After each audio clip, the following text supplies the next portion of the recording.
അപരാഹ്നത്തിന്റെ അനന്തപദങ്ങളിൽ ആകാശനീലിമയിൽ അവൻ നടന്നകന്നു. ഭീമനും യുധിഷ്ഠിരനും വീതി വലിച്ചു. സീതയുടെ മാറു പിളർന്നു, രക്തം കുടിച്ചു ദുര്യോധനൻ.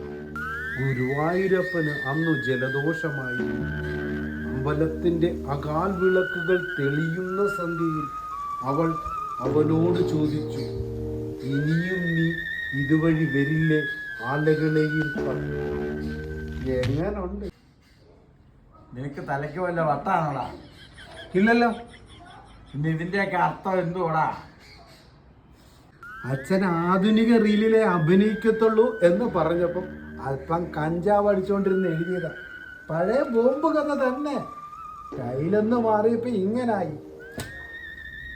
മരമണ്ടം കരുതേ, എന്തോ നിനക്ക് പറ്റിയ പണി ഞാൻ പറഞ്ഞു തരാം.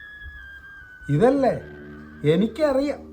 അവന്മാർക്ക് ഇപ്പം യൂണിയൻ ഉണ്ട്. അതുകൊണ്ട് ആ സ്റ്റാറ്റസിലുള്ള ഒരു ജോലിയാണ് ഞാൻ ഇപ്പം തീരുമാനിച്ചിരിക്കുന്നത്. ഒന്നുകിൽ ഒരു എഡിറ്റർ ആകുക, അല്ലെങ്കിൽ ഒരു സാഹിത്യകാരനാകുക.